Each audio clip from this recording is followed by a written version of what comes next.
Hey everybody, and welcome to what may or may not be a brand new series of videos called Danisnotonfire.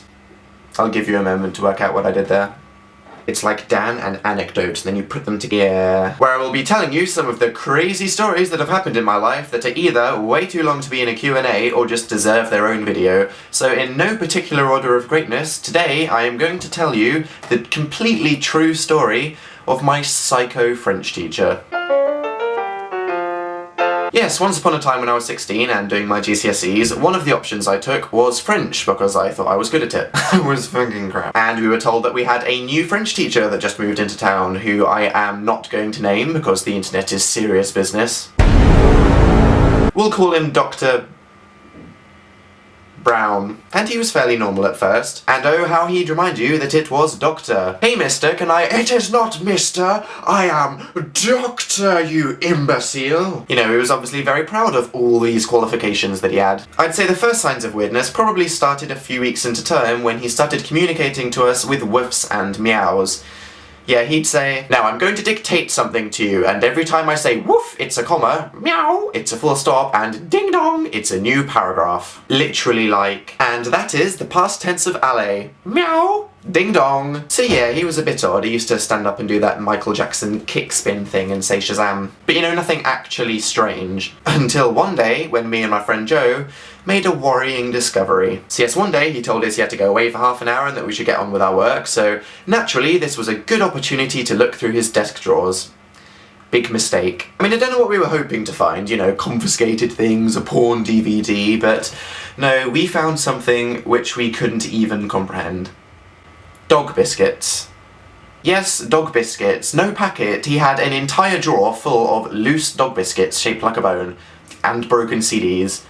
A drawer full of dog biscuits and broken CDs. Me and my friend didn't even know what to say. I mean, we didn't laugh, we just kind of stood there, probably in the biggest state of what the holy fuck I've ever been in my life. This raised many questions. Does he have a dog? Does he eat the biscuits? Why are they just loose in the drawer? And just like, what the fuck A problem that the students had overheard the teachers talking about at the time was that all the coffee cups were mysteriously vanishing from the staff room. It didn't matter whose they were, plain ones, happy birthday cups, all the staff's mugs were literally just vanishing. And then in one French lesson, a few days after the incident, I swore that out of the corner of my eye, I could see a coffee cup hidden behind the curtain where our French teacher was sitting. So then when he left the room, we investigated, and no lie, there were literally about 20 dirty coffee mugs just hidden behind the curtain. And this was only a few days after the other incident, so we were a bit scared, like, what else was he hiding in the room? So everybody got up and had a look around, and I kid you not, hidden in the cupboard on the top shelf at the back of the classroom, behind a wad of textbooks, were more unwashed coffee mugs that had been stolen from the staff room. And in fact it turned out that behind pretty much every curtain in the room there were piles of coffee mugs that he had obviously taken from other teachers and hidden them? I don't even— But obviously, as his students, now we were a bit concerned. His behaviour was starting to be a little erratic towards the end of term. Instead of, you know, just kicking people out for talking, he started locking people in the cupboard. In fact, he once said to me, because I was singing the Arthur theme tune when I should have been working, "I'm locking you in the cupboard and you're not allowed out until you've translated that entire song into French." Which I did.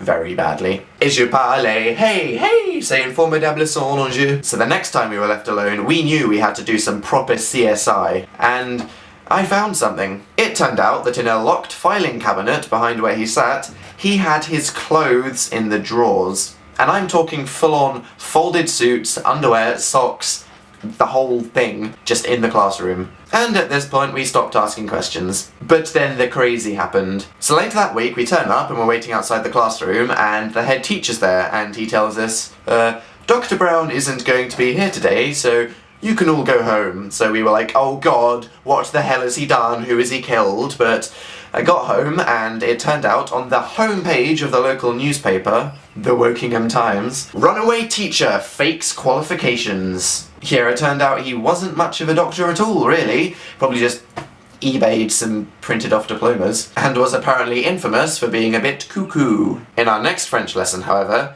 he was there.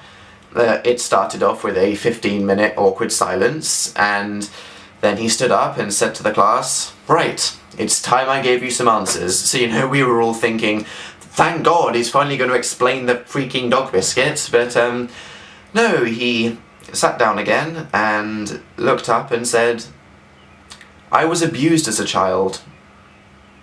Not exactly what a bunch of 16-year-olds were expecting their French teacher to say. And after that, he vanished. We never saw him again or heard anything from the teachers. Now, don't get me wrong, we loved him as a French teacher. He was hilarious and, you know, an actual pretty good teacher, but, you know, with all the chaos at the end of term and stuff, I got a C. Woo, a C. You know, it's just a C, a big C that I spent 2 years working for. I blame him. And yeah, that is the story of my psycho French teacher. But please tell me what you thought of the story, guys, and if you've ever had any weird or crazy teacher experiences or anything, then please let me know. I mean, leave a video response, or tell me the whole thing in the comments, because I'd really like to know. But before I go, I've noticed that many of you never saw my last video, called Pomber Massacre. If you haven't seen it, I will put a link to it at the end of this video and in the description, and even if you have seen it, please click on the link and refresh it like 10 times, or I will be sad. I didn't want that video to look like a fail. So after you've left a comment on this video, please go click on the link, okay? But yes, I will be seeing you all soon. Easter! Goodbye, everyone.